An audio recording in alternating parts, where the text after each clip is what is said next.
School, and 2 of our graduating seniors have the distinction of maintaining the first and second highest academic averages in the senior class. They will share their reflections with us today. It is my distinct pleasure to introduce to you our salutatorian, Ms. Kesewaa FDA.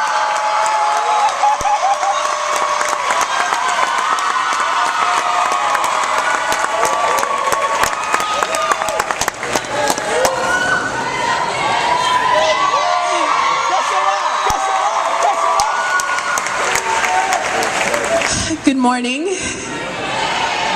Graduating class of 2011. How does it feel?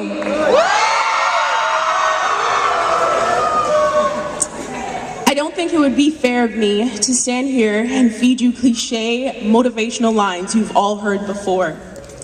You all know how special this moment is, how proud your parents and teachers are of you. You know how good it feels to say you're graduating. You know you have accomplished something exceptional, monumental. But this is just a ceremony. Your flowers will wilt, the pictures printed and imprisoned between the binds of an album.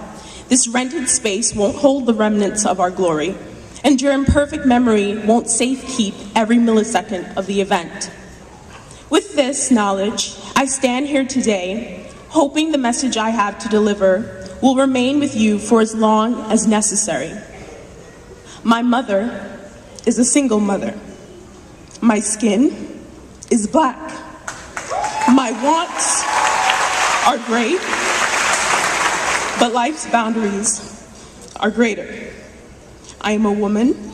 Statistically, I am destined for failure, socially, supposedly morally impaired. I am to be nothing more than the forgettable.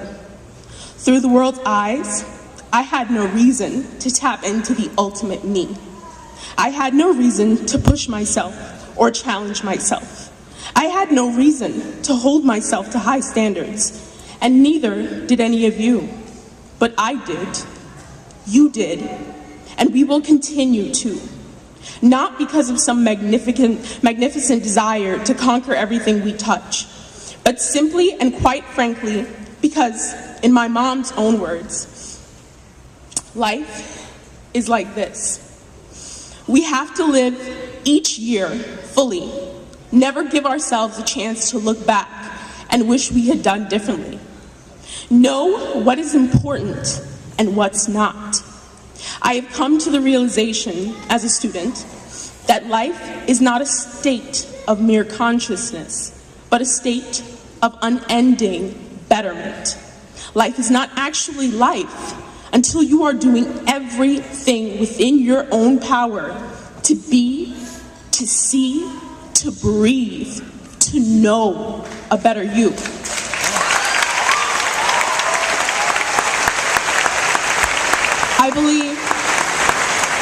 I believe that every single teacher and administrator that I've had the privilege of having in a class or even knowing at FDA understood this concept. And in doing so, did the most to ensure I was on the right track to a remarkable experience. For that, I truly thank each and every one of you. But there were 3 particular teachers that I would like to recognize. Ms. DeCalandria, my debate coach, and my mentor. You are immovably encouraging and optimistic. In your eyes, nothing was unreachable for me. I found your belief in me so precious and genuine because it was never feigned. Mr. Jamula, my AP Physics C teacher, and I have to say it, life mentor. I never cease to be amazed at how exciting you made the world seem, how full of love you are for everything that surrounds you. From the stock market to religion, from relationships to safe college life, from AP Physics to the ceaseless teasing of my singing voice and ADHD habits, I found your class to be the most invigorating course, not because I love physics, because you know I really don't, But because you are so informed and gregarious, because you too believe that we were all capable of the world and everything in it. To Mr. Nixon, wherever you are in the crowd, my calculus AB teacher, you are perhaps the most realistic and passionate teacher I've ever had. Not a day went by that you weren't handing out moral lessons through your life stories just so that we understood what it takes in this world to make one's life worth regaling. You embody the definition of achiever, and it's shown in the way you made one of the hardest courses in high school seem not so hard. I envy how compelling you are. They say your teachers mold you the most, and your parents love you the most. I'd say your friends enliven you the most. To my birds, the ones that know me for who I am, although we will most definitely stay in touch, I just want you all to know you will never be forgotten. I love you guys so much. To my sisters, brothers, aunts, nephew, uncles, cousins, I owe you my stability.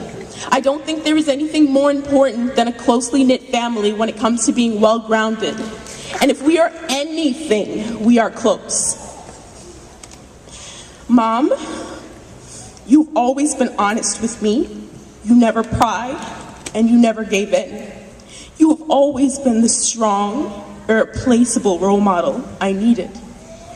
I don't tell you this enough, but everything I am and everything that makes me worth recognition, you are responsible for.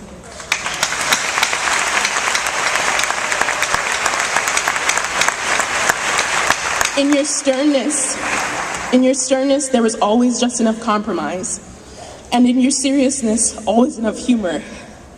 I needed you, and you were there for me. I love you. And so yes, the flowers will wilt, and the pictures grow dust.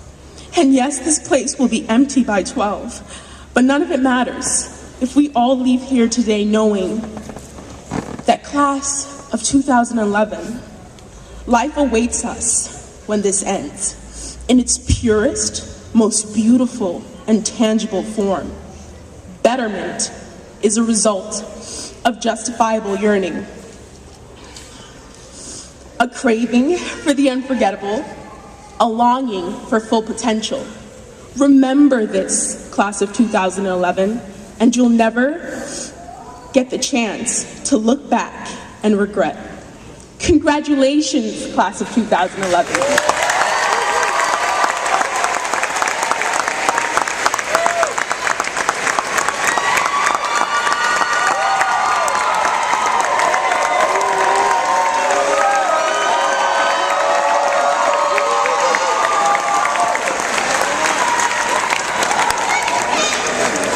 Thank you, Kesewaa, for those heartfelt words.